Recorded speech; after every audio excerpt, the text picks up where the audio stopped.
ಹಿಂದೂ ಕಾರ್ಯಕರ್ತನ ಹತ್ಯೆ ಹಿನ್ನೆಲೆ ಮಂಗಳೂರು ಉದ್ವಿಗ್ನ ಆಗ್ತಾ ಇದೆ. ಮಂಗಳೂರಿಗೆ ಕಾನೂನು ಸುವ್ಯವಸ್ಥೆ ಎಡಿಜಿಪಿ ಹಿತೇಂದ್ರ ಭೇಟಿ ಕೊಡ್ತಾ ಇರೋದು. ಮಂಗಳೂರಿನಲ್ಲಿ ಭದ್ರತೆ ಬಗ್ಗೆ ಮಾಹಿತಿಯನ್ನು ಕಲೆ ಹಾಕಿದ್ದಾರೆ ಎಡಿಜಿಪಿ. ಹಿರಿಯ ಪೊಲೀಸ್ ಅಧಿಕಾರಿಗಳಿಂದ ಮಾಹಿತಿಯನ್ನು ಪಡೆದಿದ್ದಾರೆ ಎಡಿಜಿಪಿ. ಆರೋಪಿಗಳ ಬಗ್ಗೆ ಸುಳಿವು ಸಿಕ್ಕಿದೆ, ಮಾಹಿತಿ ಸಂಗ್ರಹಿಸಿದ್ದೇವೆ, ಆರೋಪಿಗಳು ಯಾರು ಅಂತ ನಮಗೆ ಗೊತ್ತಾಗಿದೆ. ತಂಡ ರಚನೆ ಮಾಡಿ ವಶಕ್ಕೆ ಪಡೆಯುವ ಕೆಲಸ ಆಗ್ತಾ ಇದೆ. 5 ಎಸ್ಪಿಗಳು ಸೇರಿ 1000ಕ್ಕೂ ಹೆಚ್ಚು ಪೊಲೀಸರ ನಿಯೋಜನೆ ಮಾಡಲಾಗಿದೆ.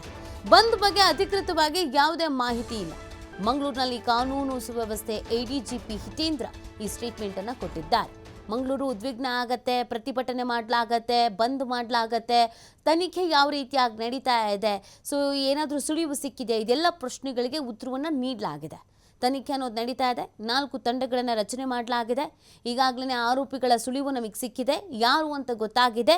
ಸೊ ಆ ಕಾರಣಕ್ಕಾಗಿ ತನಿಖೆಯನ್ನು ಚುರುಕುಪಡಿಸಿದ್ದೀವಿ ಅಂತ ಹೇಳಿದ್ದಾರೆ. ಅದರ ಜೊತೆಗೆ ಕಾನೂನು ಸುವ್ಯವಸ್ಥೆಯನ್ನು ಕಾಪಾಡುವಂಥ ನಿಟ್ಟಿನಲ್ಲಿ ಹೆಚ್ಚಿನ ಅಲರ್ಟ್ ಆಗಲಾಗಿದೆ ಅನ್ನೋದ್ರ ಬಗ್ಗೆ ಕೂಡ ಮಾಹಿತಿಯನ್ನು ಹಂಚಿಕೊಳ್ತಾ ಇದ್ದಾರೆ.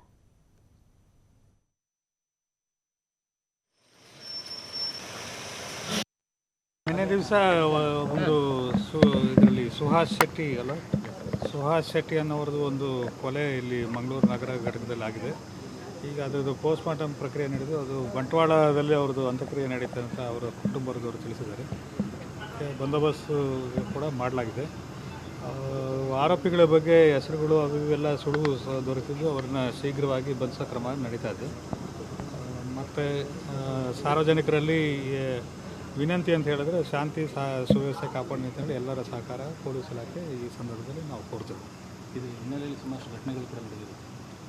ಘಟನೆಗಳು ಇಲ್ಲಿ ಮಂಗಳೂರು ಚರಿತ್ರೆ ನೋಡಿದಾಗ ನಿಮಗೆ ಇದರಲ್ಲಿ ಯಾವುದು ಅಸ್ವಾಭಾವಿಕವಾಗಿ ಯಾವುದು ಕಾಣ್ತಾ ಇಲ್ಲ. ಮತ್ತು ಅದರಲ್ಲಿ ಏನೇನಿದೆ ಯಾರು ತಪ್ಪು ಮಾಡೋದು ಕೂಡ ಅವ್ರ ನಿರ್ದಾಕ್ಷಿಣ್ಯವಾಗಿ ಅವ್ರ ಮೇಲೆ ಕಾನೂನು ಕ್ರಮ ತಗೊಳ್ಳೋದು ಪೊಲೀಸ್ ಇಲಾಖೆ ಮಾಡ್ತದೆ. ಕ್ರಿಮೇಷನ್ ಮಾಡೋಕ್ಕೆ ಇದೆ. ಮೆರವಣಿಗೆ ಈಗ ಮಾಡಿದ್ರೆ ಮುಂದೆ ಏನೇನಾಗ್ತದೆ ಅಂತ ಅದನ್ನು ಊಹಿಸೋಕ್ಕೆ ಬರೋದಿಲ್ಲ. ಹಾಗೆ ಅದು ಮೆರವಣಿಗೆ ಬಗ್ಗೆ ಸ್ಥಳೀಯ ಪೊಲೀಸರು ಅದ್ರ ಬಗ್ಗೆ ನಿರ್ಧಾರ ತಗೊಳ್ಳೋಕ್ಕೆ ಅವ್ರಿಗೆ ಅಧಿಕಾರ ಕೊಟ್ಟಿದ್ದೀವಿ. ನಾವು ಗೊತ್ತಾಗಿದೆ, ಆರೋಪಿಗಳು ಯಾರು ಗೊತ್ತಾಗಿದೆ, ಅರೆಸ್ಟ್ ಮಾಡ್ತೀವಿ. ಬಂದೋಬಸ್ತ್ ಈಗ ಒಂದು 22 KSRP ಪ್ಲಟೂನ್ಸ್ ಬಂದಿದ್ದಾವೆ.